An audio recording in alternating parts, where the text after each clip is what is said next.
Okay.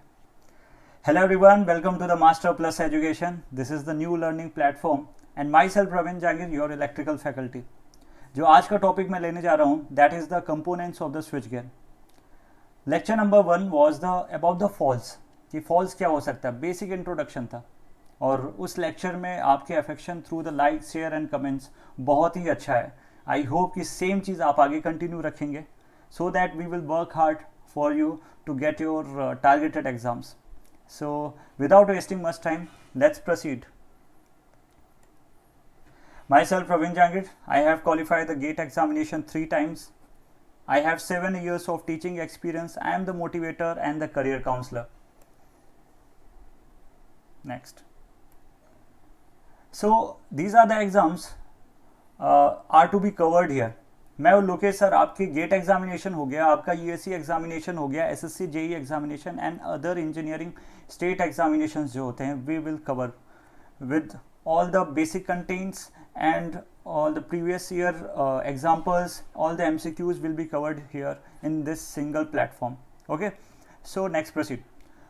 The subject which I am taking is the power system. और power system में भी जो मैं टॉपिक ले रहा हूँ that is the switch gear and protection. जो भी आज नए लोग जुड़े हैं मेरे साथ, सो वो प्रीवियस लेक्चर देख सकते हैं. That was the basic lecture और उसी का आगे कंटिन्यू रख रहे हैं. और आज का जो टॉपिक है that is components of the switchgear. Lecture number 2 is components of the switch gear. ये भी बहुत स्टार्टिंग और बेसिक से बिल्कुल मैं चीज़ लेके चल रहा हूँ सो दैट आगे आने वाले लेक्चर्स में आपको कोई भी कन्फ्यूजन्स नहीं रहने चाहिए. Okay, so let's proceed. जैसा कि मैं रिकेप करा देता हूँ आपको. ओके, जैसे प्रीवियस लेक्चर में अपन ने क्या पढ़ा था, मैंने आपको प्रीवियस लेक्चर में आपको पढ़ाया था कि सिंगल लाइन डायग्राम क्या होता है. ठीक है, सिंगल लाइन डायग्राम मैंने कवर कराया. फिर मैंने आपको कवर कराया कि आपका फॉल्स किस किस टाइप के हो सकते हैं. फिर मैंने आपको फॉल्स में जो बताया था that was the open circuit fault, short circuit fault मैंने आपको बताया था. ठीक है, उनकी लोकेशंस बताई थी. और मैंने एक चीज़ ये भी बताई थी कि ज़्यादा चांसेस कौन से फॉल्ट्स के हो सकते हैं. जैसे कि एलजी जो फॉल्ट होता है that has the maximum occurrence. ठीक है, तो मैं आपको बताया था दैट एलजी फॉल्ट जो होता है, एलजी फॉल्ट उसके मैक्सिमम चांसेस होते हैं. और मैक्सिमम चांसेस कितने चांसेस होते हैं? अप्रॉक्सीमेटली 70%. ओके, तो मैक्सिमम चांसेस होते हैं. फिर फॉल्स से रिलेटेड कुछ स्पेशल पॉइंट्स की बात की थी, जो लास्ट में किया था. स्पेशल पॉइंट्स की मैंने यहाँ पे बात की थी. सो ये बेसिक चीज़ मैंने यहाँ पे कवर करी थी. एक बार प्रीवियस लेक्चर में आप जाइएगा, देखिएगा तो आपको क्लियर हो जाएंगी चीज़ें. मैं प्रोसीड करता हूँ नेक्स्ट. सो आज जो मैं ले रहा हूँ that is all about the components of switchgear. Components of the switchgear. Okay, कल स्विच गियर के बारे में डेफिनेशन बताई थी मैंने कि these are the device, these are the devices to protect, control, okay, regulate करने के लिए सो दैट जो भी डिफेक्ट आ रहे हैं उसके कारण किसी पर्सोनल को प्रॉब्लम ना हो. साथ ही साथ आपके कोई इक्विपमेंट्स में रीडिंग में दिक्कत नहीं आनी चाहिए. कई बार इक्विपमेंट्स भी जल जाते हैं एक्सेसिव ओवरलोडिंग होने के कारण एंड ओवर करंट होने के कारण. सो कंपोनेंट्स में भी बहुत सारे फॉल्ट्स आ जाते हैं, बहुत सारी दिक्कत देखने को मिलती है. और अक्सर देखा जाता है कि यार जो फॉल्ट्स होते हैं ना, उन फॉल्ट्स के कारण इक्विपमेंट्स कई बार बर्न भी हो जाते हैं. तो हर चीज़ को ध्यान में रखते हुए आज जो स्टार्ट कर रहे हैं these are the components of the switchgear. So what are the components of the switchgear. So let's proceed. तो मैं पहले आपको पॉइंट्स बता देता हूँ. The first is fuses. बहुत देख के रखा है आपने घरों में. ठीक है, fuses. Second is isolators. Third is lightning arresters. And fourth is circuit breaker. अब कौन सा टॉपिक ज़्यादा इंपॉर्टेंट है वो आप जैसे जैसे धीरे धीरे आगे प्रोसीड करेंगे मैं हर चीज़ आपको बताऊंगा. किस टाइप के क्वेश्चंस गेट में पूछे जाते हैं, ईएससी में पूछे जाते हैं, आप कह सकते हो कि एसएससी में भी पूछे जाते हैं. तो हर एग्ज़ाम्स को लूँगा. यार एसएससी के पैटर्न के हिसाब से यदि आपको आप देखेंगे ना, थोड़ा नोटिस करेंगे तो आपको एक चीज़ ये पता चलेगी, थोड़े न्यूमेरिकल कम आते हैं, न्यूमेरिकल नहीं आते ज़्यादा। क्या पूछे जाते हैं आपको? कंसेप्चुअल क्वेश्चंस पूछे जाते हैं, या थोड़ी चीज़ें जो याद रखने वाली होती है वो सब पूछे जाते हैं। तो उसी हिसाब से हम आगे भी पढ़ेंगे, थोड़ा बेसिक जान लेते हैं आज जो है, and that is all about the fuses. क्या है? फ्यूज़ के बारे में। Okay, so I am writing the first heading, that is fuses. So fuses क्या होते हैं?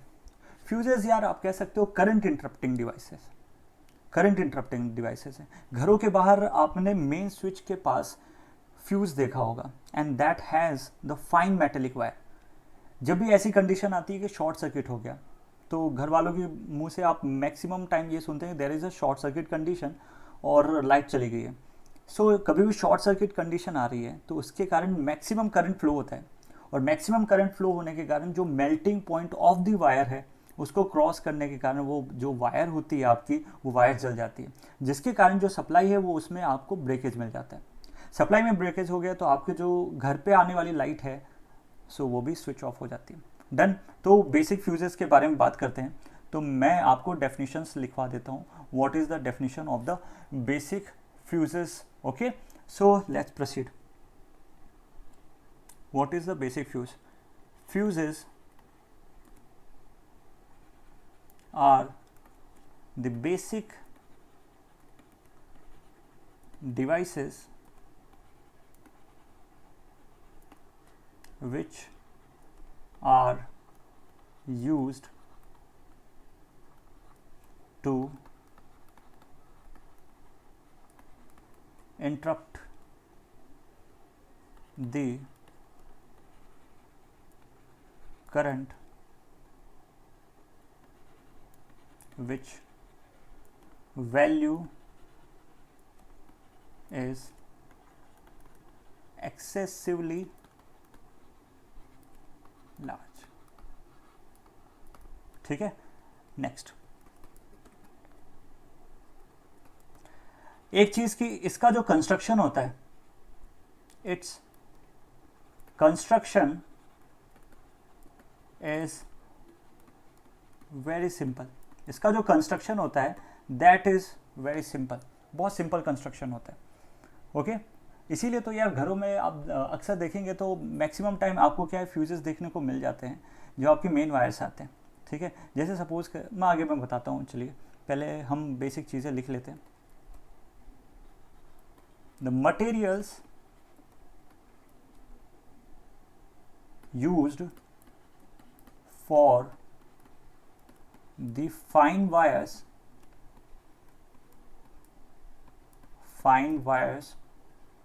are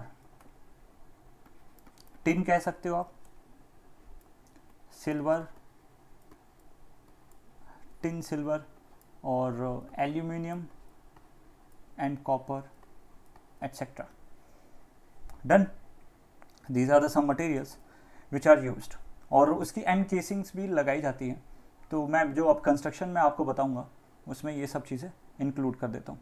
okay, these are the materials which are generally used, so it has the simple construction. तो मैं यार इसका ना बेसिक कंस्ट्रक्शन डायग्राम बना देता हूँ। सो कंस्ट्रक्शनल डायग्राम,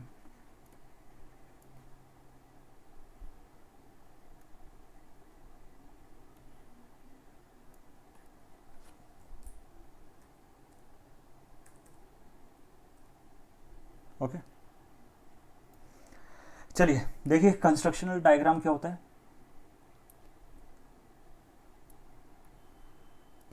तो सेंसिंग में इसमें प्रॉब्लम रहती है। ओके, एंड इनर रेक्टेंगल, दो रेक्टेंगल्स होते हैं, एक outer rectangle and another is inner rectangle.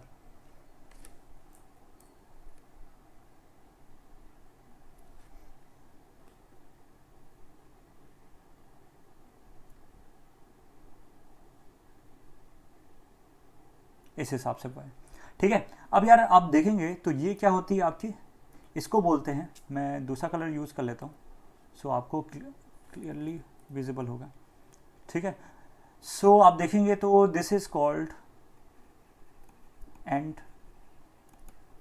casing. This is called cartridge. Okay.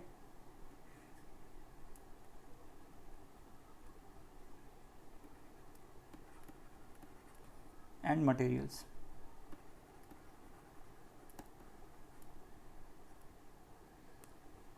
This is fine metallic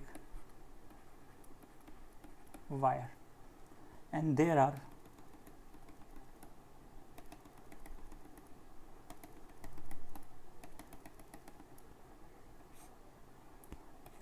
powder form आपको देखने को मिलता है, पाउडर फॉर्म आपको देखने को मिलता है। Clear? So this is the basic construction. आप यदि देखेंगे यहाँ पे जो एंड है, यहाँ पे आप वायर को जब आप देखेंगे, wire, this is the fine metallic wire, so इसका प्री डिटरमाइंड मेल्टिंग पॉइंट होता है। क्या होता है? प्री डिटरमाइंड मेल्टिंग पॉइंट होता है। और इसकी जो आप देखेंगे, it will have some permissible decided value. क्या होगी इसकी? सम परमिशिबल डिसाइडेड वैल्यू होगी, या परमिसिबल, सपोज करिए कि ये जो फ्यूज है that is made for the 10 ampere current, but क्या हुआ, due to the abnormal condition 10 ampere current से ये 15 एम्पियर का करंट इसके थ्रू फ्लो हो रहा है। सो ऑटोमेटिकली जल्दी से रैपिडली क्या होगा, मेल्टिंग पॉइंट को क्रॉस कर जाएगा, और जैसे ही मेल्टिंग पॉइंट को रैपिडली क्रॉस कर जाएगा तो that fine wire will burn. Okay, so आपको ये याद रखनी है, जो भी परमिसिबल डिसाइडेड वैल्यू होती है उसके ऊपर यदि करंट जा रहा है, सो वो मेटेलिक वायर बर्न हो जाएगी, और मेटेलिक वायर यदि बर्न हो जाती है तो सप्लाई सिस्टम आपकी रुक जाएगी। सो परमिसिबल वैल्यू ऑलरेडी डिसाइडेड होती है। सो मैं ऐसा करता हूँ, आपको नेक्स्ट पेज में लेके जाता हूँ और कुछ और चीज़ें अच्छे तरीके से बताते हैं। जैसे कि next, if any abnormal condition, कोई भी एबनॉर्मल कंडीशन जो जिसके कारण करंट इंटरप्ट हो रहा है, आपकी सप्लाई इंटरप्ट हो रही है, any abnormal condition due to overloading कह सकते हो आप, ठीक है, ओवरलोडिंग हो गया या over current condition, there will be a rapid rise in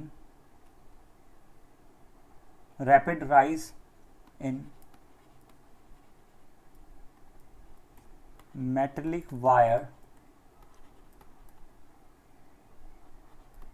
heating। Done है? सो एनी एबनॉर्मल कंडीशन जिसके कारण, मतलब ओवरलोडिंग कंडीशन हो सकती है आपकी, राइट, ओवरलोडिंग कंडीशन होती है, या ओवर करंट कंडीशन यदि आपकी हो रही है, जिसके कारण जो एक्सेस करंट आपका फ्लो होना चालू होगा। आपने डिसाइड तो किया है, वायर की जो डिसाइडेड वैल्यू है दैट इज अप्रॉक्सीमेटली 10 एम्पियर आपने डिसाइड किया, लेट अस से 10 एम्पियर, पर अब क्या है, due to the abnormal condition approximately 15 ampere of current is flowing. यदि ऐसी कंडीशन आ रही है, so that is called the overloading and over current condition. ठीक है, so there will be rapid rise in the metallic wire heating, और metallic wire heating होती है, ये हीटिंग होने के कारण that fine wire will melt, और जिसके कारण योर सप्लाई, जो आपकी सप्लाई होगी, दैट विल ब्रेक। है ना? जिसके कारण आपकी जो सप्लाई होगी दैट विल ब्रेक, सप्लाई आपकी टूट जाएगी। सो ऐसा देखो, एग्जांपल देख लेते हैं तो जो आपको ज़्यादा क्लियरली समझ में आएगा। ठीक है, सपोज करिए आपके मोहल्ले में जो लाइट आ रही है, ओके, वो इस हिसाब से आ रही है आपके घर के बाहर, ठीक है, यहाँ पे मीटर लगा हुआ है, मेन स्विच, ओके, और ये रहा आपका घर। ठीक है, नेक्स्ट, ये जब आप देखेंगे तो यहाँ पे लगा हुआ है आपका क्या, फ्यूज़ लगा हुआ है। यहाँ से जो सप्लाई आ रही है ना वो अप्रॉक्सीमेटली कितनी है आपकी, वोल्टेज मान लीजिए कितना है, 220 वोल्ट है ना, 220 वोल्टेज है। 1 सेकेंड, 220 वोल्टेज है। और मैंने मान लिया कि ये जो घर में है ना, जो टोटल लोड जो यूज़ हो रहा है वो अप्रॉक्सीमेटली, जो लोड की कंडीशन है वो मैंने मान ली, load is approximately 2 kilowatt मैंने यहाँ पे मान के रखा है। डन। तो आप ये सोच रहे होंगे कि यार इसकी वैल्यू कैसे डिसाइड होगी।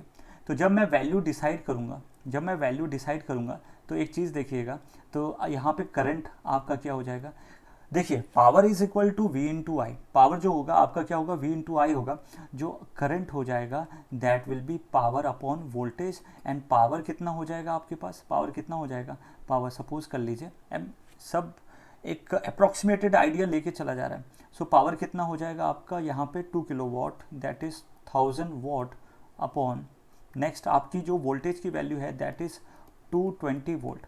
यदि आप इसकी कैलकुलेशन करेंगे तो अप्रॉक्सीमेटली 9.09 एम्पियर ये करंट आ रहा है। ओके, कितना आ रहा है, 9.09 एम्पियर आ रहा है। तो यार आप जब इस चीज़ को देखेंगे, तो आपको पता चलेगा 9.09 एम्पियर की यदि वैल्यू आ रही है, तो मैं इसमें क्या करता हूँ, ऐसा करता हूँ मैं 9.09 में, तो मेरे को सेफ्टी फैक्टर ले लेता हूँ। ऐसा तो है नहीं कि इतना ही करंट होना चाहिए, ज़्यादा भी हो सकता है। क्या है कि जब आपके घरों में जितनी भी वायरिंग हो रही है that are in the parallel connection, voltage सबका सेम है but they are in the parallel connection, जितने भी पाथ डिवाइड होंगे उतने करंट की वैल्यू बढ़ जाएगी। मतलब सपोज करिए ये मेन स्विच की लाइन आ रही है और यहाँ से 10 आपके इक्विपमेंट्स रन कर रहे हैं, सब में कुछ ना कुछ करंट जाएगा। Okay, but due to the excessive loading यहाँ मोर करंट ये खींचेगा। यदि ऐसी कंडीशन आती है सो यहाँ पे ओवरलोडिंग कंडीशन बोलते हैं, जिसे क्या बोलते हैं, ओवरलोडिंग कंडीशन। 1 सेकेंड। सो ओवरलोडिंग कंडीशन, जैसे कई बार क्या होता है कि आप हीटर यूज़ कर लेते हैं, आप क्या हीटर यूज़ कर लेते हैं, साथ में प्रेस वगैरह यूज़ कर लिया, गीज़र वगैरह यूज़ कर लिया, मतलब बहुत सारी चीज़ें एक साथ आपने कर दी, तो लोड आपका बढ़ जाता है। लोड बढ़ गया मतलब दैट इज़ करंट की वैल्यू आपकी बढ़ चुकी है। फिर भी मैं एक सेफ्टी फैक्टर लेके चलता हूँ, और अभी के लिए मैंने सेफ्टी जो फैक्टर है दैट इज़ मैंने ले लिया, वो जो जनरली लिया जाता है दैट इज़ अप्रॉक्सीमेटली 1.20 टू 1.4050 के आसपास लिया जाता है, depending on the condition required. Okay, so जब मैंने इसको मल्टीप्लाई किया विद नाउ जो करंट रिक्वायर्ड है आपको for that device is equal to 9.09 ampere into कितना हो जाएगा, दैट इज़ अप्रॉक्सीमेटली 1.3। तो इसकी कुछ 10-11 के आसपास वैल्यू निकल के आएगी। ओके, 11 पॉइंट समथिंग आएगा, ठीक है, एम्पियर आएगा। तो मैं इस चीज़ को ले लूँगा, इतना करंट आएगा। तो उसी के अकॉर्डिंग मैं परमिसिबल वैल्यू को ध्यान में रखते हुए मैं इसकी क्या वैल्यू डिसाइड करता हूँ, मतलब कितने फ्यूज़ की जो रेटिंग होती है वो मैं लेके चलता हूँ कि मेरे घर में कितना लोड आ रहा है। According to that I will decide the rating of the fuse, और वो दुकान से जाके मैं खरीद के आऊँगा। ओके, तो इस हिसाब से फ्यूजेस की रेटिंग वगैरह डिसाइड होती है, and these are the fuses. बहुत बेसिक कंस्ट्रक्शन होता है, वापस बता देता हूँ, बहुत बेसिक कंस्ट्रक्शन होता है। 1 सेकेंड। तो बहुत बेसिक कंस्ट्रक्शन होगा, पहली बात जो सिंपल भी होगा, ठीक है। साथ ही साथ फाइन मेटेलिक वायर यूज़ होती है, जिसमें मैं क्या यूज़ करता हूँ, टिन यूज़ करता हूँ, सिल्वर यूज़ करता हूँ, ठीक है। टिन हो गया आपका, सिल्वर हो गया, ये आपका एल्यूमिनियम हो गया, और ये कॉपर हो गया, ठीक है। इस हिसाब से ये यूज़ किए जाते हैं। And this is the basic constructional diagram, एक बार देख लीजिएगा, इससे ज़्यादा आपको जानने की इसमें ज़रूरत नहीं पड़ती है। और अब हम चालू करते हैं next topic. Okay, so proceed with the next one. So जो नेक्स्ट टॉपिक जो मैंने लिखा था वहाँ पे, दैट वाज सेकेंड नंबर का जो टॉपिक था, दैट वाज द आइसोलेटर्स। अच्छा, एक चीज़ मैं बता देता हूँ, आइसोलेटर को मैं एक और चीज़ से बोलता हूँ, these are the switches and generally called disconnecting switch. क्या बोलूँगा इनको, डिसकनेक्टिंग स्विच बोलूँगा। सो फटाफट इसकी डेफिनेशंस वगैरह देख लेते हैं ये क्यों यूज़ होते हैं, इनके फंक्शंस क्या होते हैं, वो सब चीज़ देख लेते हैं। ठीक है, सो मैं बता देता हूँ, these are generally used in the power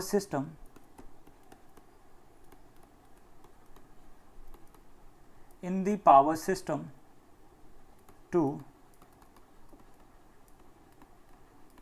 disconnect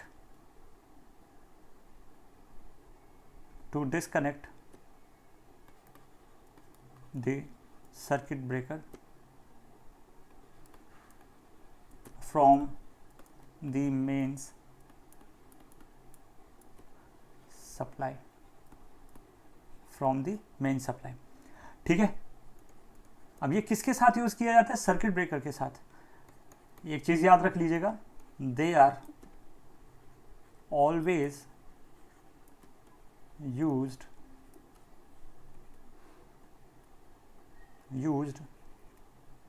one second, थोड़ा सा इसमें प्रॉब्लम है, used with along with the circuit breaker. किसके साथ यूज किए जाते हैं, सर्किट ब्रेकर के साथ यूज किए जाते हैं। डन है यहाँ तक, ये चीज हो गई। अब इसके दो फंक्शंस मेनली आपके देखे जाते हैं। So it has the two main functions. ये दो फंक्शंस किस टाइप के होते हैं वो देख लीजिए। दो फंक्शंस इसके कौन कौन से फंक्शंस हो गए। First is load break switch, second is load interrupting switch. Load break switch and second is the load interrupting switch. Okay, so these are the isolators. तो आइसोलेटर्स आपके क्या होते हैं, डिसकनेक्टिंग स्विचेस होते हैं जो आपके पावर सिस्टम में इसलिए यूज किए जाते हैं so that they can easily open the circuit breaker. तो कुल मिला के आपको ये चीज तो समझ में आ गई कि सर्किट ब्रेकर के साथ जब यूज होंगे, ठीक है, एक परमिसिबल वैल्यू डिसाइडेड होगी। यदि आपकी परमिसिबल वैल्यू डिसाइडेड हो और उसके बाहर यदि आपके करंट जा रहा है, सो वो जल्दी से सेंस हो जाएगा थ्रू द ट्रिप कॉइल। जैसे इस ट्रिप कॉइल से सेंस होगा, ठीक है, तो आइसोलेटर जाके जल्दी से सर्किट ब्रेकर के कॉन्टेक्ट्स ओपन कर देंगे। जैसे ही सर्किट ब्रेकर के कॉन्टेक्ट्स ओपन होंगे, जैसे ही सर्किट ब्रेकर के कॉन्टेक्ट्स ओपन होंगे, जैसे ही contacts of circuit breaker will open, क्या हो जाएंगे, ओपन हो जाएंगे, तो आप कह सकते हो कि सप्लाई विल स्टॉप। यदि आपकी सप्लाई रुक गई है तो जो आपके हैजार्डियस प्रॉब्लम्स होने वाली थी for the equipments, for the insulation related and for the any personal, हर चीज़ आपकी क्या होगी, प्रॉब्लम सॉल्व हो चुकी है। तो आइसोलेटर से सीधे ये याद रखिएगा, these are the disconnecting switches which are used with the circuit breaker. और कहीं पे भी यदि फॉल्ट आता है तो फॉल्ट को जैसे ही सेंस हो जाता है थ्रू द ट्रिप कॉइल, ये रिले वगैरह में हम आगे पढ़ते रहेंगे, जैसे ही सेंस हो जाता है तो ये जल्दी से जाके कॉन्टेक्ट्स को क्या कर देगा, ओपन कर देगा। तो उसके कारण जो सप्लाई होगी वो ऑटोमेटिकली क्या हो जाएगी, आपकी रुक जाएगी। सो this is all about the isolators. I hope कि यहाँ तक आपको बिल्कुल अच्छे तरीके से समझ में आ गया है, ठीक है। सो शैल वी मूव नेक्स्ट और नॉट, यस, ओके, नेक्स्ट। सो अब मैं जो बात करने वाला हूँ, मैं लाइटनिंग अरेस्टर्स की बात करूंगा। किसकी बात करूंगा, लाइटनिंग अरेस्टर्स। किसकी बात करूंगा, लाइटनिंग अरेस्टर्स। तो फर्स्टली मैं डायग्राम बना लेता हूं।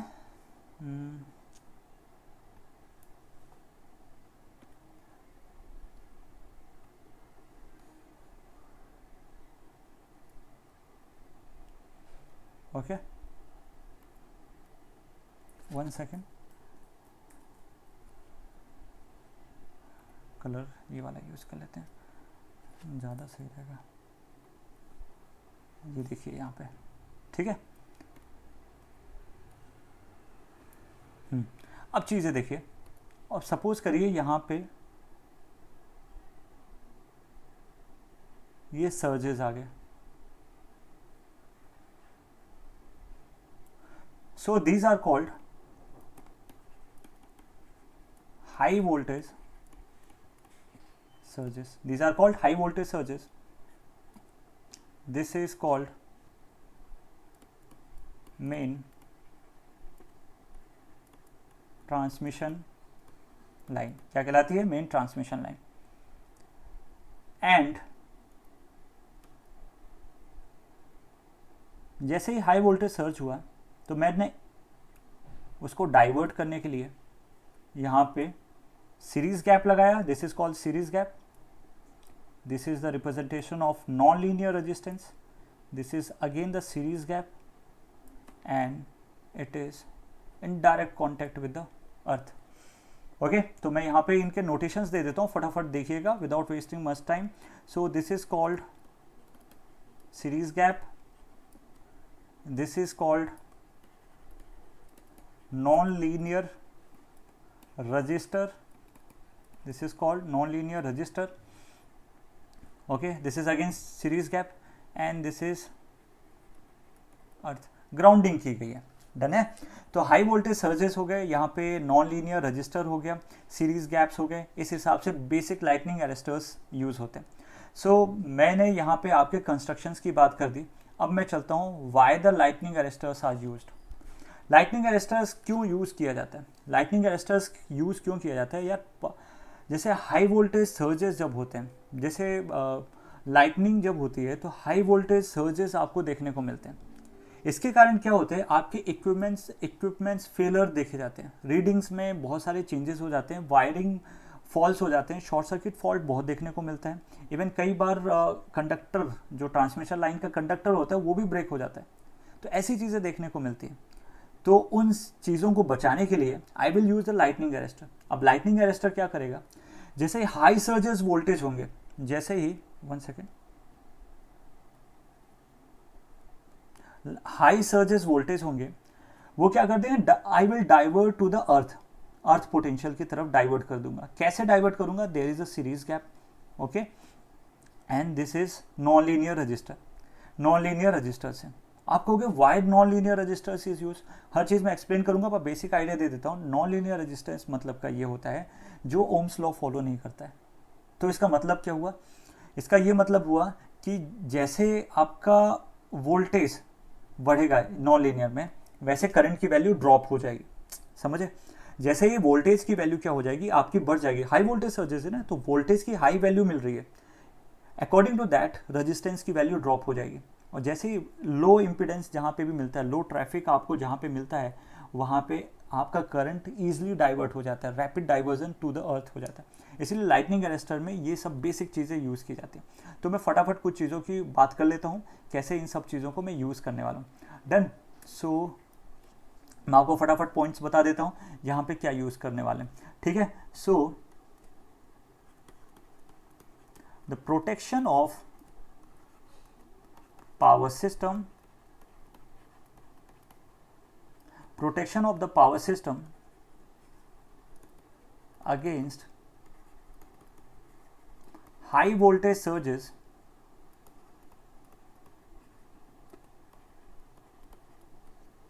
are used. ठीक है. और high voltage surges travelling waves भी बोलते हैं. क्या बोलते हैं? High voltage surges travelling waves भी बोलते हैं. Next, these are connected directly to the earth using series gap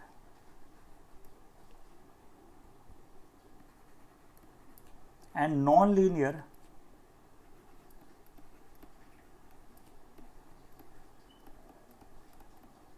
resistance. Non-linear resistance. Okay, So what is the non-linear resistance? Non-linear resistance, one second, resistance, non linear resistance की बात करता हूँ, फिर आगे की बात में चीज़ें बताता हूँ. Firstly I am explaining you the non linear register. What is the non linear register? अच्छा, मैं पहले ये बात कर लेता हूँ, what is the linear register. Linear register की जब मैं बात करूँगा, सो देखिए लीनियर रजिस्टर क्या होगा. लीनियर रजिस्टर की बात कर रहा हूँ, थोड़ा क्लियर कर देता हूँ ना, तो आपको देखने में प्रॉब्लम नहीं होगी. सो this is the non linear register, sorry linear register. Linear register में क्या होगा, current and here the voltage, और जो आपका ग्राफ होता है वो इस हिसाब से जाता है, लीनियर जाता है. बट नॉन लीनियर रजिस्टर में आपका जो ग्राफ है ओम्स लॉ को फॉलो नहीं करता. इसका ये मतलब है कि if voltage increases then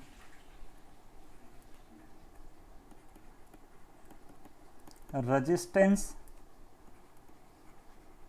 value automatically decreases. So low impedance path create करता है. आप कहीं पे भी आप जा रहे हैं और किसी डेस्टिनेशन पे जा रहे हैं, ओके, जहाँ पे आपको रास्ते में यदि आपको ट्रैफिक कम मिल रहा है, so you will easily move. Same way में जहाँ पे यदि minimum resistance, if you have the minimum resistance, इसका ये मतलब है कि करंट ऑटोमेटिकली जल्दी से पास होने की कोशिश करेगा. समझ में आया? सो ये जो है, वन सेकेंड, सो ये आपका एग्जांपल हो गया लीनियर रजिस्टर. तो ये चीज़ साइड में याद कर रखिएगा, okay. So non linear resistance ये फॉलो नहीं करता है. Done. So this is the basic lightning register, और कुछ पॉइंट और ऐड कर देता हूँ जो आपको बेनिफिट देंगे. जैसे कि ये मैंने बता दिया कि नॉन लीनियर रजिस्टर क्या होता है, ठीक है. सो सपोज करिए आफ्टर द फॉल्ट, और कह सकते हो लाइटनिंग, जिसके कारण हाई वोल्टेज सर्जेस मिले आपको. जैसे ही नॉर्मल कंडीशन में आता है, ठीक है. नॉर्मल कंडीशन मतलब नॉर्मल वोल्टेज लेवल. कहां पे आता है? Normal voltage level. तो ऑटोमेटिकली सप्लाई रुक जाएगी. ऑटोमेटिकली जो आपकी सप्लाई होगी, ऑटोमेटिकली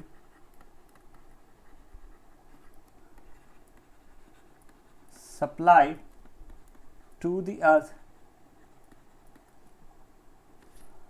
will break. आपकी जो सप्लाई होगी वो क्या हो जाएगी? ऑटोमेटिकली बंद हो जाएगी. क्यों बंद हो जाएगी? क्योंकि वोल्टेज जब पहले ज़्यादा हुआ था तो रेजिस्टेंस की वैल्यू कम हो गई थी, इसलिए करंट इजीली पास हो गया टूवर्ड्स द अर्थ. बट अब इस कंडीशन में क्या हुआ, वोल्टेज की वैल्यू डाउन हुई, ठीक है, तो रेजिस्टेंस ऑटोमेटिकली बढ़ जाएगा, जिसके कारण जो नॉर्मल करंट है वो बिल्कुल नहीं पहुंचेगा वहाँ पे. डन है. और इस चीज़ के लिए जो widely accepted,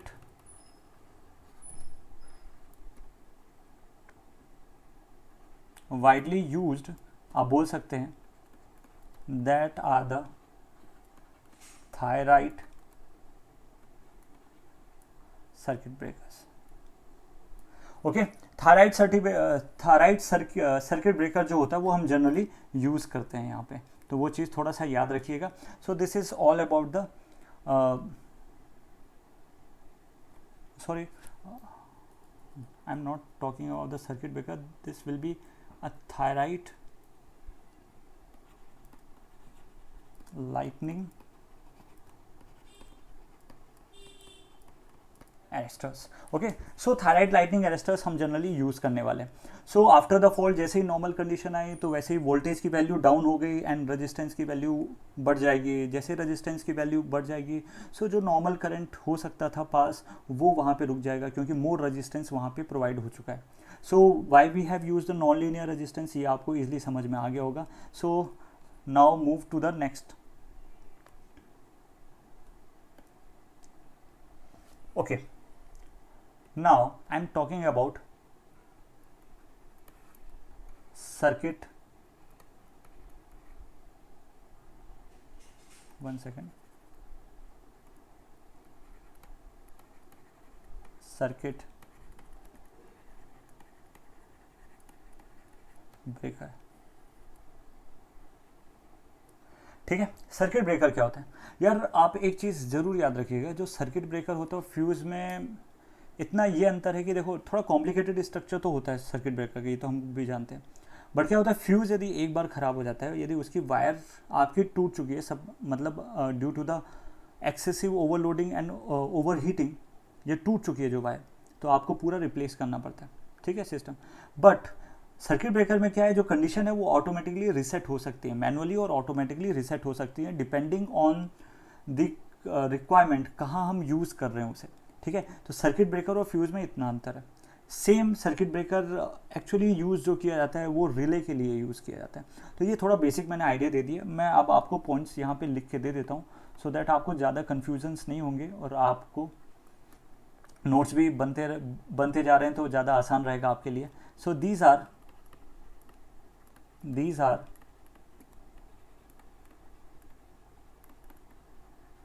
mechanical devices designed to interrupt the abnormal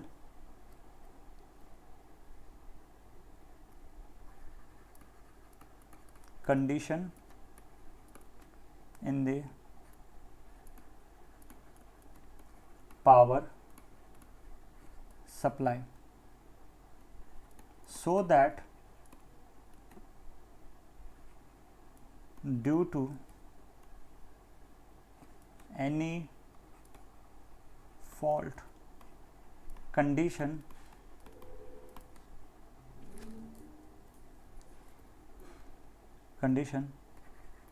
no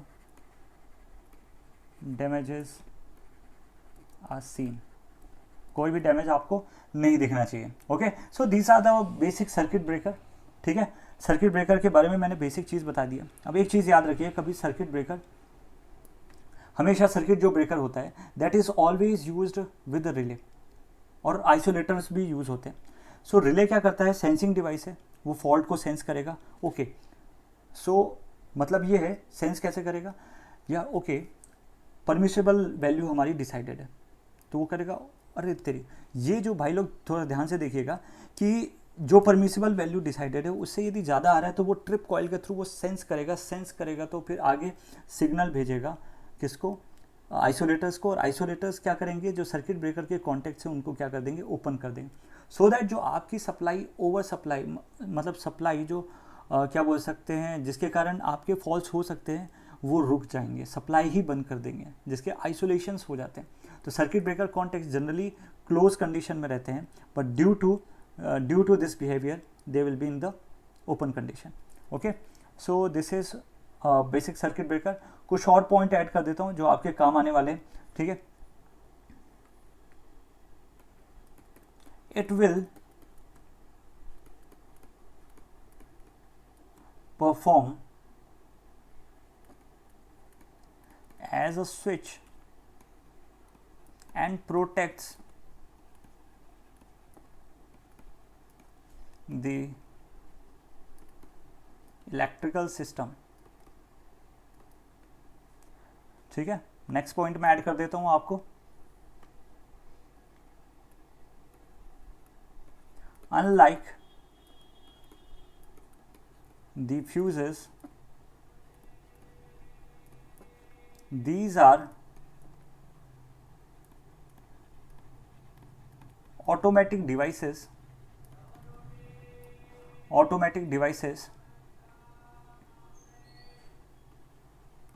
and after the fault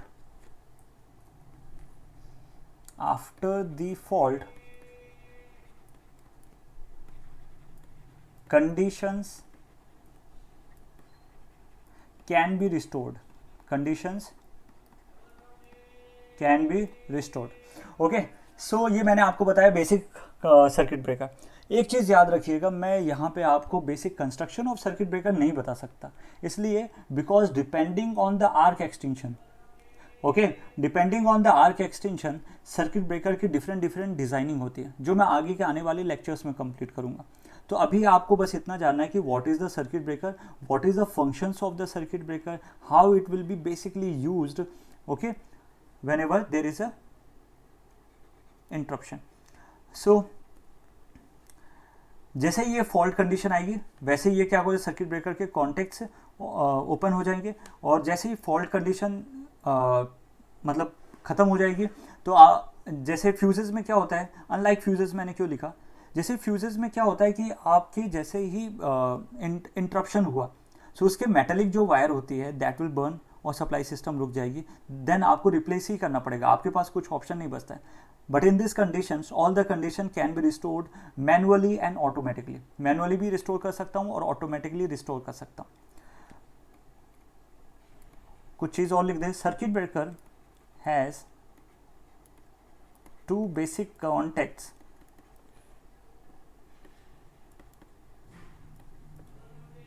such as fixed contact and moving contact। ठीक है, फिक्स कांटेक्ट होता है एंड नेक्स्ट क्या होता है, मूविंग कांटेक्ट होता है। Generally they are in the closed condition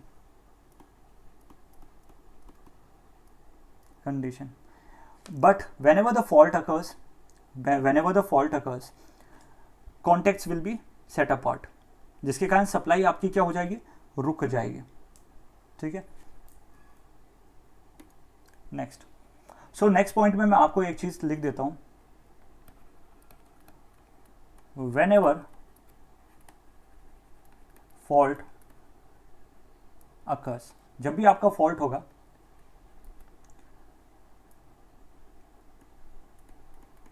both the contacts will set apart, जिसके कारण क्या होगा, सप्लाई विल ब्रेक, और जिसके कारण कोई भी आपको डैमेजेस वगैरह देखने को नहीं मिलेंगे। ठीक है, सो this is all about the basic construction of the circuit breaker. मैंने डायग्राम नहीं बताया, डायग्राम मैंने अभी ऑलरेडी बताया आपको, डायग्राम मैं आने वाले लेक्चर्स में बताऊंगा because it will depend on the arc extension process. ठीक है, so that arcs may not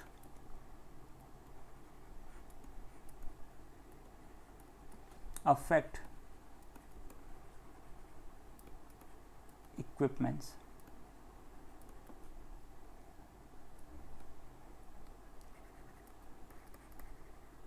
These are generally used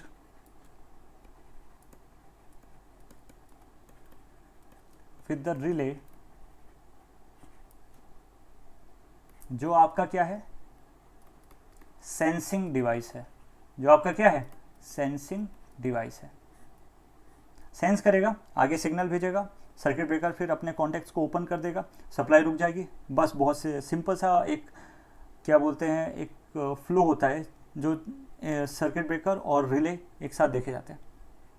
इसीलिए एक चीज़ मैं नोट करके यहाँ पे दूसरे कलर से लिख देता हूँ, इसीलिए याद रखिएगा कभी भी सर्किट ब्रेकर प्लस रिले आपके जब यूज़ किए जाते हैं, इसी को मैं बोलता हूँ protective system. Okay, so this is all about the circuit breaker, और आने वाले लेक्चर्स में मैं बात करूंगा कि आपका आर्क एक्सटेंशन कैसे होता है। सो आज के लेक्चर में जो मैंने आपको पढ़ाया है वो चीज़ मैंने आपको ये चीज़ बताई है फर्स्ट, कि आपके components of the circuit breaker में जो चीज़ मैंने बताई है that is the fuse, isolators, lightning arresters and the circuit breaker. Fuse और सर्किट ब्रेकर में कंफ्यूज होने की बिल्कुल भी ज़रूरत नहीं है। बस एक चीज़ आप याद रखिएगा, दोनों सेम चीज़ करने के काम आते हैं, बट फ्यूजेस में क्या होता है कि एक बार यदि आपकी वायर वगैरह जल गई है तो आपको रिप्लेस करना पड़ेगा।